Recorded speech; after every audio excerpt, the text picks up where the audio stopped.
कहानी की शुरुआत होती है एक घने जंगल को दिखाते हुए। एक आदमी पागलों की तरह भाग रहा था, इस उम्मीद में कि शायद उसे इस जंगल से भाग निकलने का कोई रास्ता मिल जाए, लेकिन ये जंगल इतना घना था कि यहाँ से बाहर जाने का कोई रास्ता नहीं नजर आ रहा था। यह आदमी सूरज को देखते हुए आगे बढ़ता है, लेकिन अब सूरज भी धीरे धीरे ढल रहा था, मगर इस आदमी ने भागना नहीं छोड़ा। भागते भागते एक पॉइंट आया जहाँ एक बोर्ड पर लिखा हुआ था पॉइंट ऑफ नो रिटर्न, यानी वहां से कोई वापस नहीं जा सकता। साथ ही इस बोर्ड पर नंबर 108B लिखा हुआ था। ये देखकर वो और भी ज्यादा परेशान हो जाता है। धीरे धीरे अंधेरा और बढ़ने लगा और पूरे जंगल में एक अजीब सा खौफ फैल गया। तभी अचानक एकदम से सारे परिंदे उड़कर वहां से चले जाते हैं। इस आदमी के कई मील के सफर के बाद भी उसे पूरे जंगल में कोई भी एक जंगली जानवर नहीं दिखाई दिया। न जाने ऐसा क्या था जिसे जंगली जानवर भी डर रहे थे। डर के मारे वह आदमी और भी तेजी से भागने लगा, लेकिन कई घंटों का सफर करने के बाद वह आदमी अचानक एक जगह पर आकर रुक गया और उसके चेहरे पर मायूसी छा गई, क्योंकि उसके सामने वही 108 नंबर वाला साइन बोर्ड था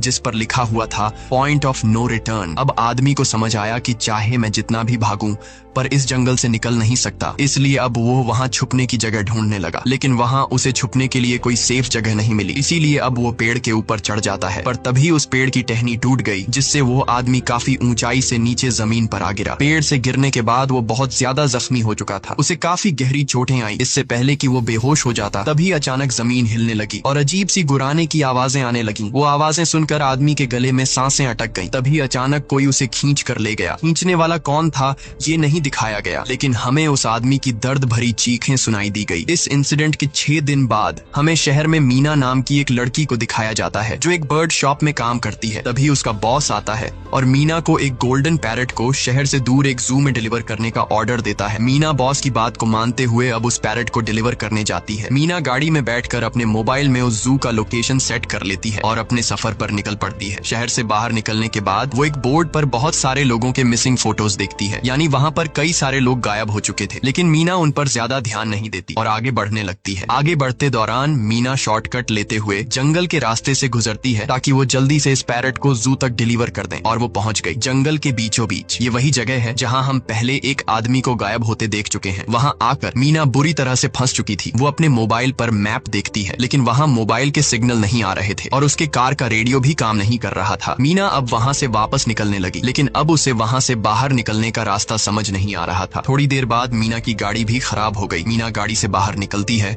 और उसे सामने लगा हुआ वही पॉइंट ऑफ नो रिटर्न वाला बोर्ड दिखाई देता है। मीना को कुछ समझ नहीं आता, इसीलिए वो पैरट के पिंजरे को हाथ में लेकर आसपास मदद ढूंढने आगे चली जाती है, लेकिन वहां आसपास किसी भी मदद का नामो निशान तक नहीं था। उसके बाद वो वापस उस जगह पर लौट आती है जहां उसने अपनी गाड़ी खड़ी की थी, लेकिन वहां से उसकी गाड़ी गायब हो चुकी थी। ये देखकर वो बहुत ज्यादा परेशान हुई। उसे लगा कि शायद वो उस जगह पर नहीं आई है जहां उसकी गाड़ी खड़ी थी, बल्कि ये किसी दूसरी जगह पर आ गई है और उसकी गाड़ी कहीं दूसरी जगह में खड़ी है, क्योंकि इस जंगल का हर एक पॉइंट एक ही जैसा दिखाई दे रहा था। अब अंधेरा भी गहरा होता जा रहा था। एकदम से पहले की तरह ही सभी परिंदे इन पेड़ों से उड़ जाते हैं। मीना को अब डर लगने लगा था, क्योंकि जमीन भी जोर जोर से हिल रही थी। मीना को वहां आसपास किसी के होने का एहसास होता है। तभी अचानक मीना को दूर किसी का साया नजर आया। मीना भागते हुए उसके पीछे आई, पर उसे वहां कोई भी नहीं मिला। तभी अचानक मीना को एक बूढ़ी औरत भागते हुए दिखाई दी। मीना भी दौड़कर उसका पीछा करने लगी। वो उससे मदद मांग रही थी, लेकिन वो औरत रुकती नहीं, तेजी से भागती रहती है। एक बार फिर मीना इस बूढ़ी औरत का पीछा करती है। अचानक वो बूढ़ी औरत फिर से गायब हो गई। मीना जब उसे ढूंढते हुए और आगे बढ़ी तो उसे दूर जंगल में एक बड़ा सा कमरा दिखाई दिया। वो बूढ़ी औरत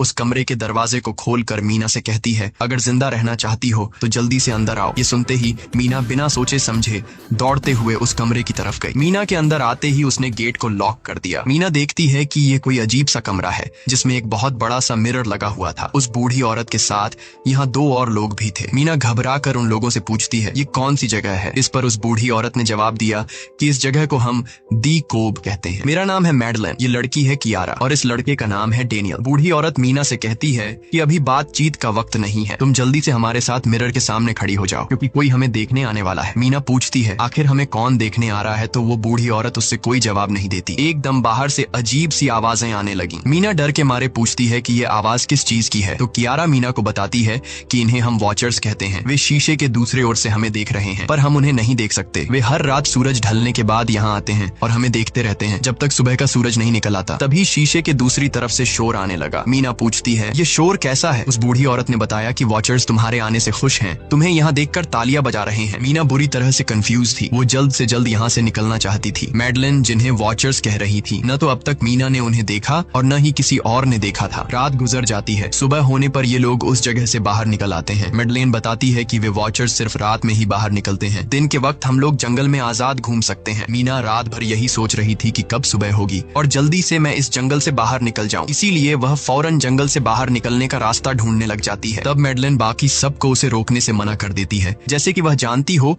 कि मीना इस जंगल से बाहर नहीं निकल सकती और वह जरूर वापस आएगी। बस मीना को जाते हुए मैडलिन बताती है कि तुम्हारा यह फैसला अच्छा नहीं है। इस जंगल से बाहर निकलने का कोई रास्ता नहीं है। रात होने से पहले हमें इस घर में वापस आना पड़ता है। अगर तुम लेट हो गई तो तुम अपनी जान से हाथ धो बैठोगी। मीना किसी की बात नहीं सुनती और अपने पैरट को लेते हुए तेजी से आगे बढ़ती है। थोड़ा सा आगे बढ़ने पर उसे वहीं पॉइंट ऑफ नो रिटर्न वाला साइन दिखाई देता है। उसे देखकर वो घबरा तो गई, लेकिन उसने हिम्मत नहीं हारी और सूरज को देखकर सूरज की डायरेक्शन में आगे बढ़ती रही, पर जंगल से निकलने में कामयाब नहीं हो सकी। आगे चलकर रास्ता